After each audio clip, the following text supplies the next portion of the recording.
Salut tout le monde, comment ça va à la maison? Alors aujourd'hui j'aimerais vous raconter une petite histoire. Regardez bien et écoutez attentivement ce qui va se passer parce qu'après la vidéo, j'aimerais vous poser 2 questions. C'est parti!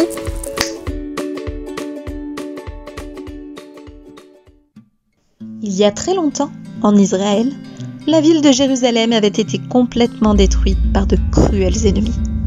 Ils avaient brûlé les portes de la ville et fait d'énormes trous dans la muraille qui l'entourait. Les habitants, qui s'appelaient les Juifs, avaient alors été vendus au méchant roi du royaume de Babylonie. Bien loin de là, vivait Néhémie, un homme juif haut fonctionnaire au palais du roi de Perse. Néhémie pleura pendant des jours entiers quand il apprit que Jérusalem avait été détruite. Ses habitants avaient désobéi à Dieu, c'est pourquoi la ville avait été en ruine. Néhémie se mit à prier. « Oh Dieu, le peuple juif t'a désobéi. Nous avons mal agi envers toi. Je te le demande pardon, pardon. Mon Dieu, écoute ma prière. Je suis ton serviteur et j'ai beaucoup de joie à te respecter. Fais réussir mon projet de reconstruire la muraille de Jérusalem. Que le roi de Perse me laisse partir. »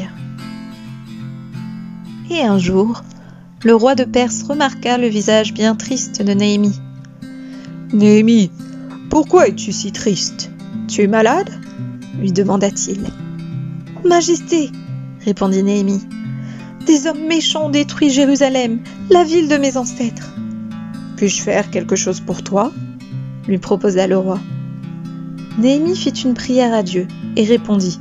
« Oh oui, Majesté, je souhaite que vous me laissiez partir rebâtir la muraille. » Et le roi accepta.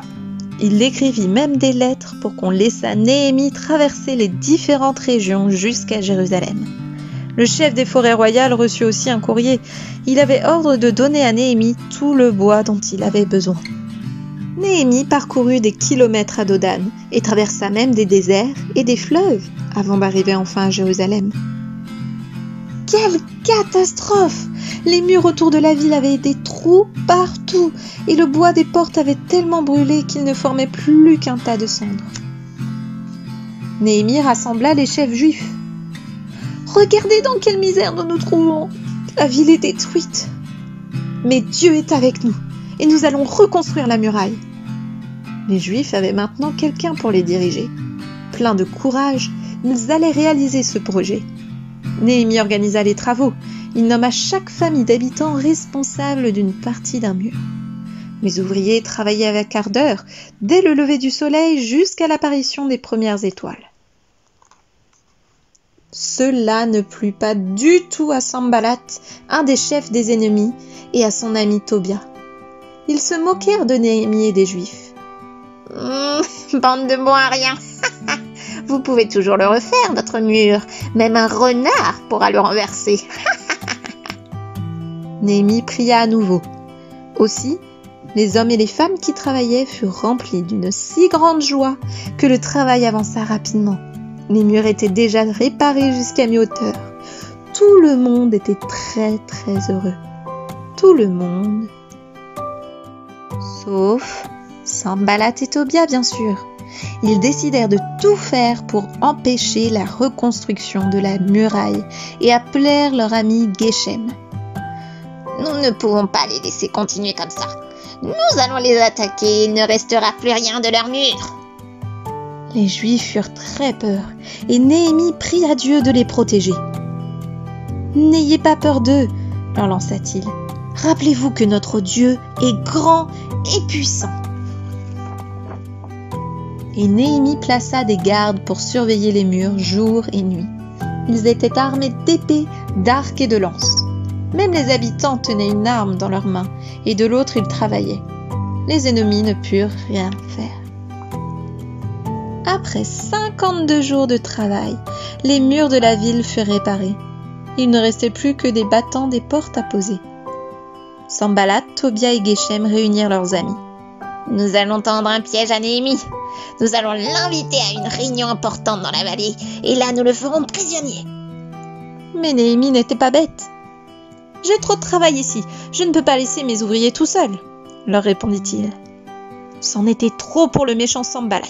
Il fit croire à tout le monde que Néhémie reconstruisait la muraille pour se révolter contre le roi de Perse afin de prendre sa place. Et Néhémie encore une fois se mit à prier. Dieu lui vint en aide et personne ne crut aux mensonges de Sanballat. Le jour tant attendu arriva enfin. Les battants des portes furent posés et les habitants purent à nouveau être en sécurité. Ils célébrèrent une grande fête en l'honneur de la muraille de Jérusalem reconstruite. Néhémie fit avec eux une prière pour remercier Dieu pour son amour et sa toute-puissance. Et tous les habitants promirent d'être toujours obéissants aux lois de Dieu. Alors les enfants, vous avez bien regardé l'histoire? Ma première question, c'est quel objet y avait-il dans l'histoire qui n'avait rien à faire là? Une idée? Je vous entends pas. Oui, un téléphone. Maintenant, ma deuxième question, c'est à quel moment est-ce qu'on voyait un téléphone? J'entends toujours rien. Je rigole, je vous entends pas parce que vous êtes à trop loin. Mais je suis sûre que vous avez tous dit qu'il y avait un téléphone à chaque fois que Néhémie priait. Les ennemis ont tout essayé contre Néhémie. Les moqueries, les menaces d'attaque, les mensonges, même un piège. Mais au lieu d'avoir peur et de se laisser décourager, Néhémie a toujours été protégé. Parce que Néhémie est resté fidèle dans la prière, Dieu est resté fidèle à Néhémie. Et les habitants de Jérusalem ont pu rebâtir ce qui avait été détruit. Tu sais que toi aussi, tu peux prier. Tu peux prier à Dieu dans chacune des situations de ta vie. Prier, c'est un peu comme... Ah bah, tiens. Un peu comme utiliser ton téléphone. Oui, je sais, le mien, il est cassé. J'ai eu quelques petits soucis. Mais bon, prier, c'est vraiment ça. C'est utiliser ton téléphone pour pouvoir communiquer avec Dieu. N'hésite pas à le faire à tout moment parce que Dieu, il est toujours là pour t'écouter et pour t'aider. Maintenant, je vais te laisser avec Rose et Maya qui ont une petite chanson à te chanter. Salut tout le monde!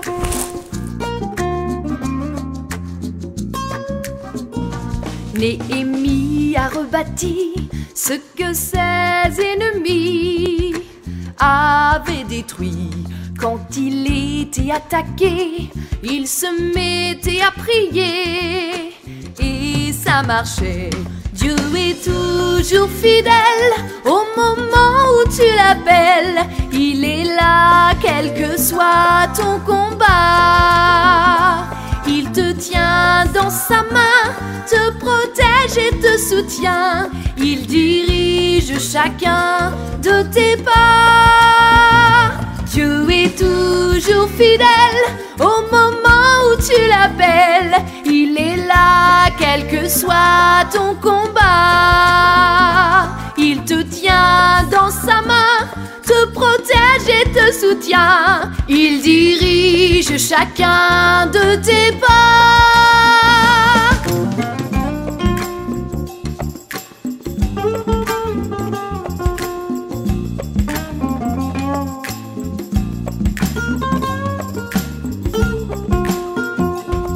Dieu est fidèle pour moi. Dieu est toujours fidèle au moment où je l'appelle. Il est là, quel que soit mon combat. Il me tient dans sa main, me protège et me soutient. Il dirige chacun de mes pas.